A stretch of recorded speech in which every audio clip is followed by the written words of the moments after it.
माननीय प्रधानमंत्री को मेरा सादर प्रणाम। मैं ब्रजेश कुमार, ग्राम कोड़े, थाना गढ़पुरा, जिला बेगूसराय, जो दूध संघ बरौनी के अधीनस्थ आदर्श किसान दुग्ध उत्पादक सहयोग समिति का एक सदस्य किसान हूं।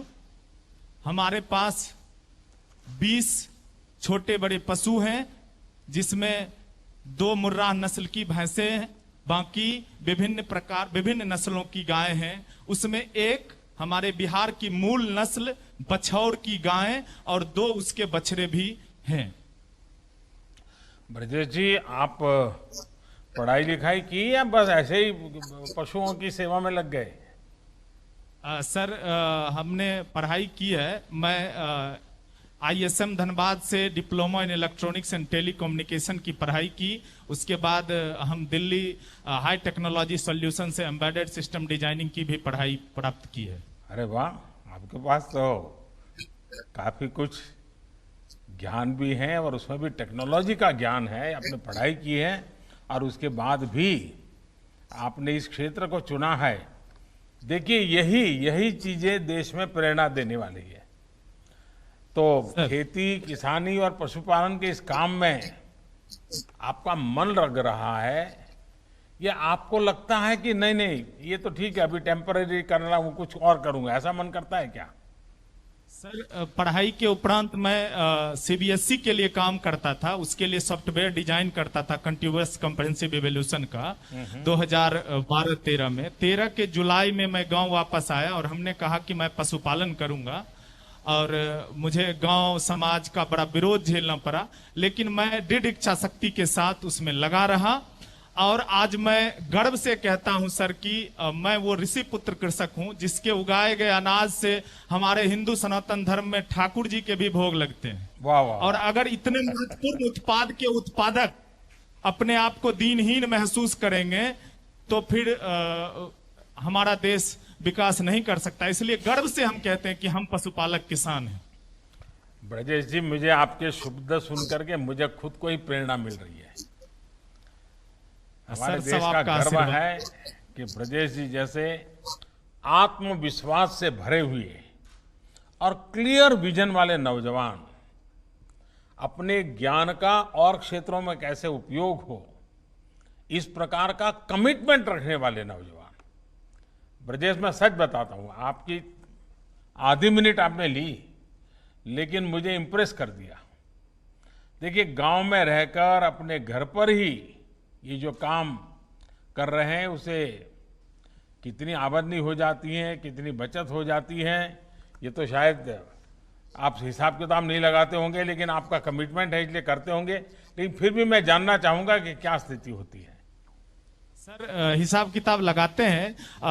सबसे पहले हमने बिहार सरकार के माननीय मुख्यमंत्री के दिशा निर्देश में चल रहे समग्र गौ विकास योजना अंतर्गत 20 गायों का अनुदानित भारतीय स्टेट बैंक से गौशाला खोला, और उसके जितने भी मानक थे सर, मैं बिहार का उस योजना से सब्सिडी प्राप्त करने वाला पहला लाभार्थी हूं।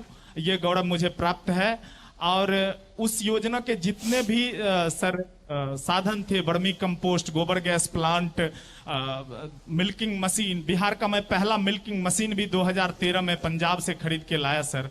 और silage making process, urea treatment उस समय भूसा का होता था। इन सारे संसाधनों को हमने वहां लगाया। बाद में दुग्ध संघ बरौनी के सानिध्य में आने के बाद माननीय अध्यक्ष विजय शंकर सिंह और प्रबंध निदेशक सुनील रंजन मिश्रा साहब के सानिध्य में आने के बाद हमें नेशनल डेयरी डेवलपमेंट बोर्ड की एक डेलीगेशन जब हमारे यहाँ आई, तो उसके बाद उन्होंने हमारे यहाँ एक कॉन्सेप्ट लाया सर कि माइक्रो ट्रेनिंग सेंटर, कि एक पशुपालक किसान ही किसानों को उनके भाषा में उनके स्तर तक आकर उन्हें प्रशिक्षण दे। तो इस योजना के तहत हमारे यहाँ एक sir national dairy development board के गाइडलाइन में और बरौनी डेयरी के सौजन्य से माइक्रो ट्रेनिंग सेंटर लगा, जिसमें हम अभी वर्तमान में 5000 किसानों को 1 डे ट्रेनिंग भी दे चुके हैं सर। और भी छोटे छोटे वहां पे जो दूध समितियां चलती हैं, मैं उसका अध्यक्ष हूं सर। और हमने छोटे छोटे की मुर्गी के लिए या गाय के बछड़ों के लिए इस तरह के छोटे छोटे पशु आहार के भी एक छोटा सा यूनिट खड़ा किया है, जिसके माध्यम से हम जो पशु आहार बाजार में या हमारे दूध संघ के माध्यम से बछड़ों के लिए काफ स्टार्टर, मुर्गी के लिए, बकरी के लिए नहीं मिलती है, वो हम किसानों को सस्ते और सुलभ दे सकें। दूसरा एक हमने अपना प्रयास किया है सर कि हम स्कूली बच्चों को जाके अपना समय देके और उनको बताएं कि कृषि और पशुपालन का हमारे मानव जीवन में क्या योगदान है। मानव जीवन में कृषि और पशुपालन की भूमिका पे हमने सैकड़ों जगह जगह स्कूलों में और बच्चों के बीच जाके अपना एक कार्यक्रम किया सर। मैं आपकी बातें सुन करके दो सुझाव देता हूं। एक, जो आप बच्चों को जाकर के मोटिवेट करते हैं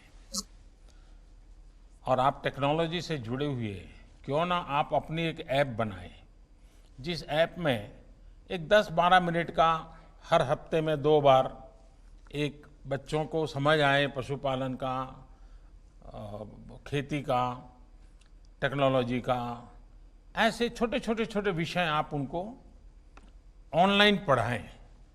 हो सकता है आपकी बहुत बड़ी रीच हो जाएगी। देश में भी कई लोग होंगे जो आपकी इस 10-10 मिनट की वीडियो, और हर सप्ताह तय होगा भाई आप सप्ताह में 2 दिन इतने बजे अपलोड करेंगे, मतलब सब लोग इंतजार करेंगे, क्योंकि आपके पास टेक्नोलॉजी हो और मैं देख रहा हूँ कि आपके पास समझ भी है। दूसरा, ये कोरोना काल समाप्त होने के बाद मैं विशेष रूप से चाहूँगा कि आप समय निकालिए और आपके इलाके के किसान, उन सबको मैं गुजरात भेजने की व्यवस्था करूँगा। और वहाँ ये जो अमूल का काम चल रहा है, डेयरी का कैसा काम चल रहा है, किस प्रकार से जुड़ता है, एक हफ्ते भर रह करके आप उसको देख के आइए। मैं गिरिराज जी को कहूँगा कि वो इसकी व्यवस्था करें और मैं भी देखूँगा कि आपका वहाँ जाना और सारी चीज़ें देखने का मौका मिले। तीसरी एक बात मैं कहूँगा कि भारत सरकार की एक गोबर धन की योजना है।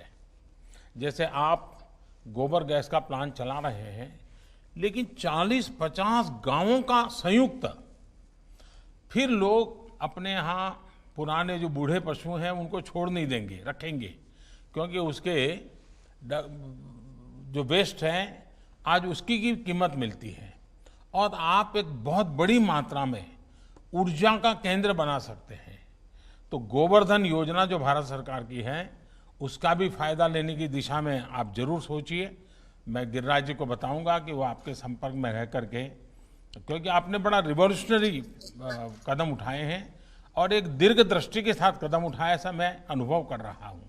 और जब गांव के व्यक्ति के पास से ये धरती के अनुभव को सुनता हूँ तो सचमुच में मेरे लिए बड़ी खुशी बात होती है। और गांव की किसानों की आय बढ़ाने के लिए सरकार जो प्रयास कर रही है, उसमें आप जैसे नौजवानों का जुड़ना बहुत बड़ा लाभ करेगा। हम लोगों ने, आपने देखा होगा, कई पुराने कानूनों को बदल दिया है। कई कानून जो किसानों के लिए एक प्रकार से जंजीर बन गए थे, उनको हमने हटा दिया है। आपको या आपके गांव के किसानों को इसकी जानकारी मिलती रहे, इसके लिए लगातार प्रयास करना चाहिए। मैं फिर एक बार आपको बहुत बहुत बधाई देता हूं और पूरे गांव के लोगों को जिस प्रकार से आपने जोड़ा है, अगल बगल के गांव को जोड़ा है और आधुनिकता, टेक्नोलॉजी इस दिशा में जोड़ा है, देश के पढ़े लिखे नौजवानों के लिए आपका ये प्रयास बहुत ही प्रेरक है। मेरी तरफ से आपको बहुत बहुत शुभकामनाएं हैं।